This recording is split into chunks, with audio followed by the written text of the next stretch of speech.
Thank you for joining me for today. We are doing a quick little press conference just to announce the new signings we have made at the club, and we're going to have a quick little chat about the game against AC Milan today. I won't be taking any questions from the press, but I will discuss the players we've brought in.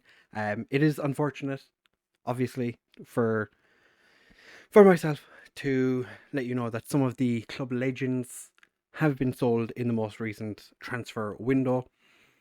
We have brought some quite good players in to replace them, so I am very happy with the transfer business we have done. We did spend a significant amount of money, but this is by far and away our most profitable season in terms of transfers. So we are definitely doing right by the club as it is currently. Obviously, nobody likes to see a club legend leave, but when the club legend asks for a transfer, we cannot stand in their way. The match today against AC Milan is obviously going to be an interesting game, as we've played them previously and never managed to beat them. But we are in a significantly better position now than we were 2 seasons ago when we did play them. If you have any further questions, please do comment down below. As I'm not going to be answering them currently, but I will respond to them when I see them. So thank you very much for coming to this press conference. Now let's get into the game against AC Milan.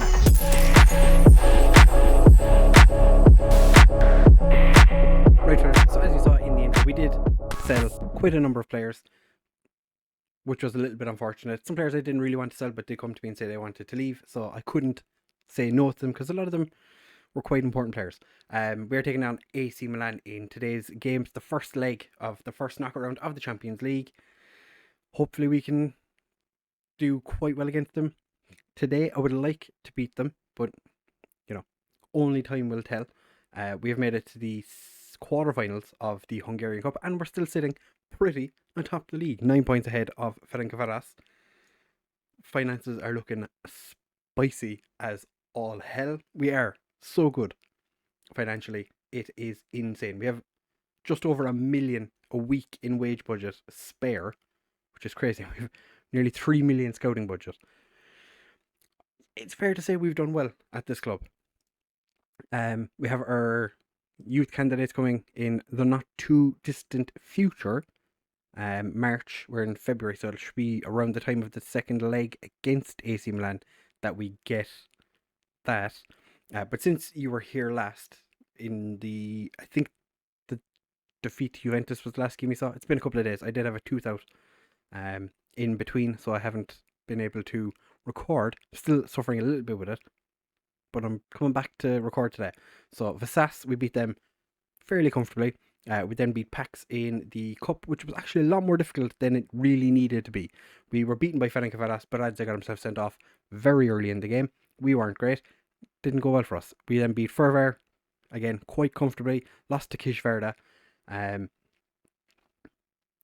Do I want to show you this goal? I think I'm going to show them. I went hell for leather, threw everyone forward, and I think it was this one that Shelesh, who is one of my Hungarian strikers, scored an absolute screamer. So we had a corner, as you can see, Kranic. Kranic came up for the corners. Shelesh scored from the halfway line. He hadn't scored for 13 games, I think it was, before this one. Managed to get himself a cheeky little hat-trick. We then went and played Ferver in the Hungarian Cup and beat them 5-2 on aggregate, quite comfortably. Puskás Academia beat them 4-1, and most recently just beat DSQR 2-0. Christian Mark getting on the score sheet for one of the rare times so far this season. A couple of names in this list of players that have scored goals that you don't recognise. I don't think there's too many of them, actually. We did have some interest in a lot of our players, but like Medina got offered a transfer to China and he rejected it. So thankfully he's a team player. Mirko Kranic came to me and said he wanted to move to Manchester United.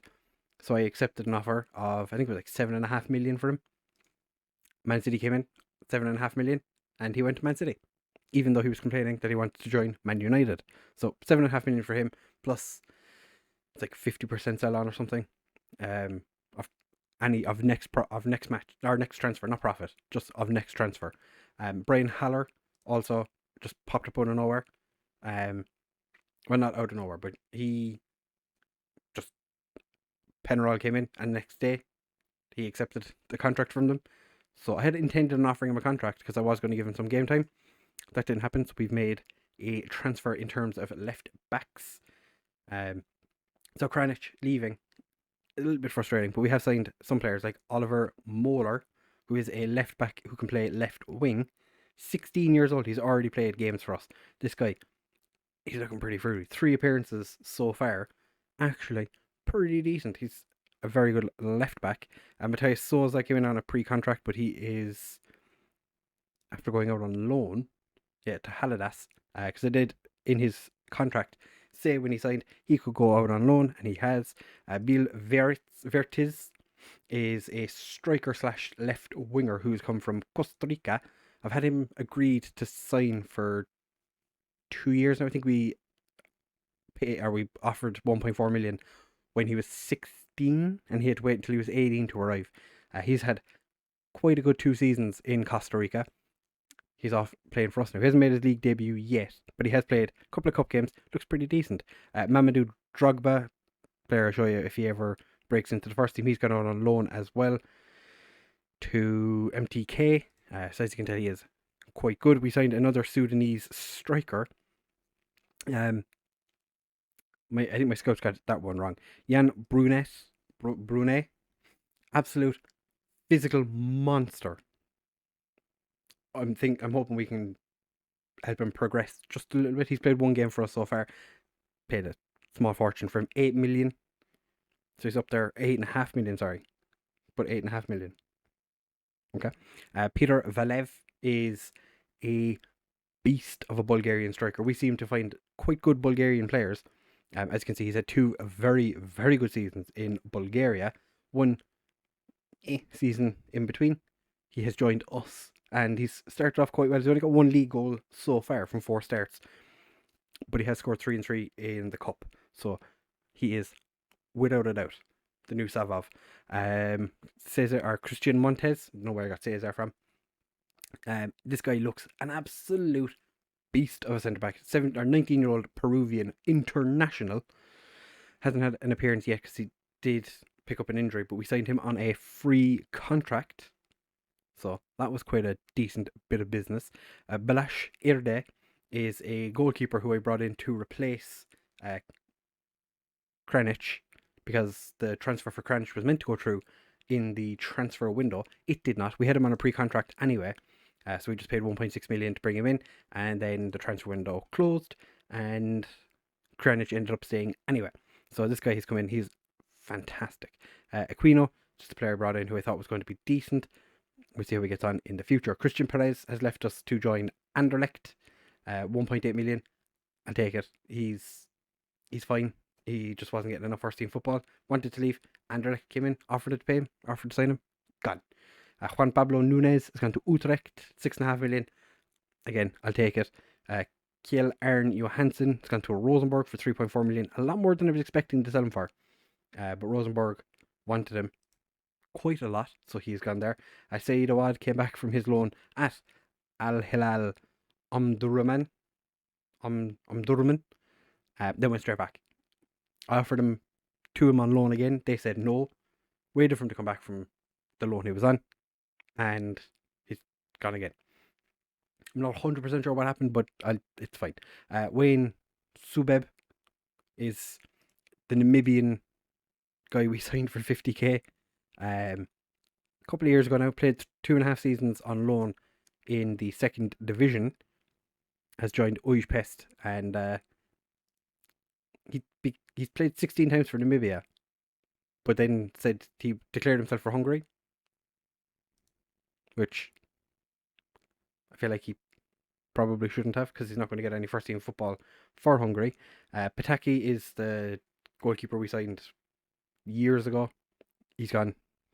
He was never going to get games. Shagi's gone to VAC for 1,000. They signed him on a pre-contract. I offered to just sell him then and there, because I didn't really have any interest in keeping him at the club. He had been absolutely trash for us recently. Carlos Palacio, player who was getting a decent amount of first team football, wanted to leave because we weren't giving him enough first team football, even though he was suspended and injured for a lot of the last 2 seasons. Nice came in, paid 5.25 million, took him off our hands. I'll take it. That's still profit. Still profit at the end of the day. Anyone else important that left? Shannon Davidson has gone to Halidas on loan after we brought him back from his loan in Sydney because we needed centre back cover. Played, just the 9 league games, 12 games total. Wanted to go on loan. He's gone to Halidas. Played twice so far. So we'll see how he gets on in the second division, even though he was a first team regular in the top division last season. And Paul Kalsberg came to me and said he wanted a new challenge. So he has gone to DL Pro in China. 5.5 million. Nobody wanted to pay any more for him. And he really, really wanted to leave. So couldn't stand in his way. I think he loves the club. Yeah, he loves the club. Loves me. So at some point we'll bring him back. He's going to join Maputa. So that is all you could ask for, really. There was a couple of players that had transfers, like Sandro Neri had a transfer offer from Chelsea for like 3 million and they rejected it, so he wasn't overly impressed with that. Nobody came in for Fuskis, which I thought was interesting because a bunch of clubs interested in him. Nobody offered to buy him. Don't understand why, but that's fine. Medina had 2 Chinese clubs meet his release clause, which I think is like 15 million. Yeah, 52 Chinese clubs offered 15 million. Obviously, it got accepted, and he rejected both of them. So that was quite nice to have our best centre back hanging around. Unfortunately, is suspended for today's game. But like I said, top of the league, relatively comfortably to this point. We're taking on AC Milan in the game today. Should be interesting. I'm not 100% sure how we're going to do against them. We're playing at home in our first game, or in the first game. So that's quite nice. We did have a potential takeover, and then we were told we weren't getting a takeover, but we do have future stadium plans in place still. So we're searching for a site currently. So if we do, or when we do build this stadium, an extra 6,000 seats, I think that, well, it's actually 6,000 capacity, but more than double the seating capacity, which would be fantastic because we're getting close to our capacity as it is right now for some games like Ferencváros, Diosgyőr, and Vasas. But then there's other home games where, like, when we played with Ferver, didn't quite get there. But we're taking on Milan today. Hopefully, this will be just a saunter through the park. We'll be able to win this one at a canter.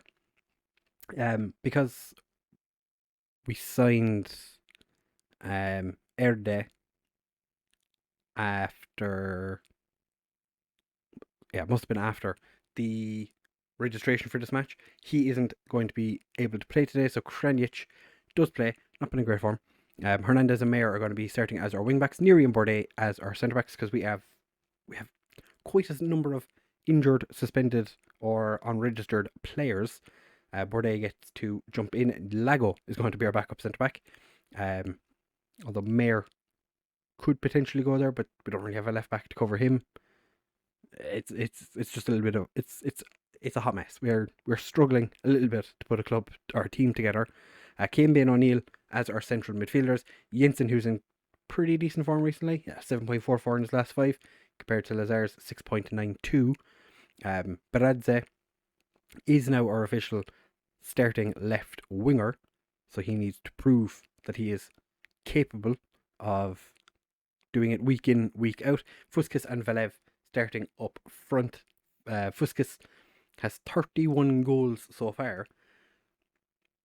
He has been struggling for goals somewhat of late, though. It's a little bit frustrating because I was hoping that he would just pop in, do the business. We wouldn't have to worry about it at all. The AC Milan side, still pretty strong. Donnarumma must be pushing on now. We're 10 years into the future, so he's probably just hit his 30s actually. They've Eric Garcia, Ryan Aït-Nouri, Bentancur, Vlasic, Rafael Leo, Nikola Savov coming up against his Bulgarian counterpart, Velev. Tomori is still there, Diego Jota, or Jota, depending on how you want to pronounce it. So the AC Milan side, pretty strong, I have to say. We're the underdogs go out and cause an upset. Didn't really do an awful lot for the lads. Put my finger at all of them, and I'll be like, yeah, you can make the difference. I'm going to tell everyone that they can make the difference. We are on a decent run of form, as it is right now. 4 wins and 1 defeat, compared to AC Milan's 5 wins. Okay. So, it's going to be a struggle bus. Not expecting a huge amount out of this game. We're surprise team to be in this stage of the Champions League. But it'd be nice if we could do it. We're going to play our game. We're going to play our way. We're not changing. We're doing football our way. And of course, Krajnic saves the ball, but can only parry it onto Savov's foot. And Savov has scored against us. But to be fair, I don't know, I can't really blame Krajnic. Got a touch on it, put it into Savov's feet, and Savov put it in the back of the net. Oh, Velev is through. It's the war of the Bulgarians. Savov scores at one end, Velev scores at the other. We've gone and found ourselves another worldie of a Bulgarian. We seem to be able to get good Bulgarian strikers. We made Savov a fantastic player. Taking him out of, was it Chernomor? I think that was the team he played for before he joined us. We've given him a lease on life. If we can just avoid conceding too many today, that would be fantastic. I would be delighted if we just conceded the 1 goal. With the way Krajnic has been, I don't know if he's going to be in better form now because he's gotten his transfer. Because for the games that he wanted to leave, he was shocking. Like, he was so bad. He was getting like 6.2, 6.3s. And we were really struggling. So he wasn't. I was trying to avoid playing him as much as possible. So Erde played pretty much every game since he arrived. I think this is the first game he's not going to be in goal because obviously can't play because he's not registered. Having played for Partizan I think he played in the group stage with Partizan actually. So he has been playing in the Champions League this year. If we make it past AC Milan, he'll be the first person I'll be looking to bring in as a replacement. And somehow Fuskis doesn't get his shot away. Well, cleanly anyway. Our wide players are Mayer, Jensen and Baridze not having the best of times. Kiembe is having a decent game and then struggling at some point. We're going to trash our arms because really it's not been good enough. So like, yeah, Mayer struggling, Jensen, Baridze both having poor games as well. Going to take Jensen off and bring on Taki Sorensen and move Fuskis out to play on the wing. Sorensen is going to come on and play up front. I'm going to have just a quick chat with him, put my fist and say, I believe you can do football. Do a football, my friend. One Faroese for another. Chuck a bit of encouragement at the lads. Gambe is frustrated. Gambe, why are you frustrated? I'm just asking you, I'm encouraging him. I believe you can do the footballs. Valev picks up the ball, finds O'Neill. Decent effort. Surprised Donnarumma had such a hard time with that one. O'Neill does end up putting it in the back of the net after Sorensen took a shot and hit one of the Milan defenders. Don't actually know which one it was, but that was an interesting passage of play. Donnarumma, to be fair, did quite well to parry that one away. Gets it across. Sorensen just dinks it off the back of Bentancur. What is Bentancur doing in... what is Bentancur doing as the centre back? I have no idea, but that's fine, I guess. We're going to make a change because Kiembe we actually have a lot of tired players. Bariza is struggling as well. Don't actually have a player who can play on the left wing. Going to bring Kwasi on. And we're going to go for a cheeky 4-3-3. Not the 4-3-3 we well, not normally, but not the 4-3-3 we play occasionally. Actually, what is your 11, 16, 16? It's not bad. 15, 14, 13. Not bad. 14, 13, 14. Okay, yeah, we leave it at that. Who else is playing poorly that I can actually take off or is tired? Neri is tired. Don't have a centre back to bring on for him. Rashid Mayer. Don't want to bring him in to play at centre back. Because he's not having a great game to begin with. Don't really have a left back to bring on for him. Could take Fuskas off and bring on Zhang. Yeah, go on. Why not? So we've just taken off our top goal scorer. Borde does head it away, but it's only gone as far as Rosas. And thankfully, Kranic is there. Our defenders gave Leo so much time to take that down. Cancedo gets a beautifully picked up by Zhang, full of energy, hasn't played too much recently, gets unfairly challenged by Vlasic. Going to chuck a bit more encouragement at the lads. Everyone's fired up or motivated by that. The Milan team do have a free kick. It's not a great free kick, to be fair. Mayer gets it to O'Neill. Zhang to Mayer. Beautifully passed down to O'Neill. Looking for the penalty. Doesn't get it. Mayer. The game freaked out for a second there. I thought it was going to get past Donnarumma. Does not. Quick clearance. Mayer beautifully taken out. What a bit of skill. Kranic looking for Kwasi. But unfortunately Kwasi is beaten. And now Savov gets dispossessed by Hernandez. Vlasic puts Savov through again. And Savov has put it in the back of the net. Not ideal. I would imagine we're going to struggle to beat AC Milan away from home. Seeing as how we're losing 3-2 at home. Chuck a bit of encouragement at the lads. Might as well go attacking just to see if we can get something out of this game. They've had a 3 XG, we've only had a 2. So, to be fair, you're looking at the stats, you'd say it's probably a deserved result for them. Kranic actually played an absolute worldie of a game. Conceded 3. It was just one of those days. Do I really believe what I just told my players? Not really. But that's fine. We'll say it. Don't know do I believe it though. That could have been worse. I was expecting it to be a high scoring game. Did I think AC Milan were going to score 3? Did I think we were going to score 2? Not really. This is taking quite a length of time. So next episode will be we're back. So next episode will be our second leg against AC Milan and the youth intake, if it's a decent youth intake. If we get a son. Basically, if players appear and they're decent, we'll have a look at it. If I get a son, obviously, straight into the first team, because that would be fantastic. Youthful drug, come on, stuck. Savov, club icon?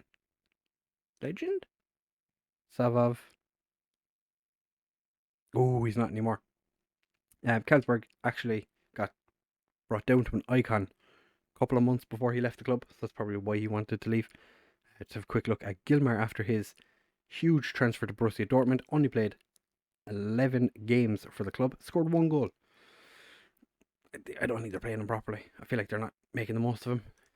Probably playing him as a winger. He's an inside forward on the right. Ooh, beautiful. So yeah, that is everything for this episode. We will be taking on AC Milan in the next episode again, and like I said, we'll have a look at the youth intake. If you have enjoyed this one, do make sure to leave a like, comment, subscribe, share with all of your friends, and I will see you in the next one.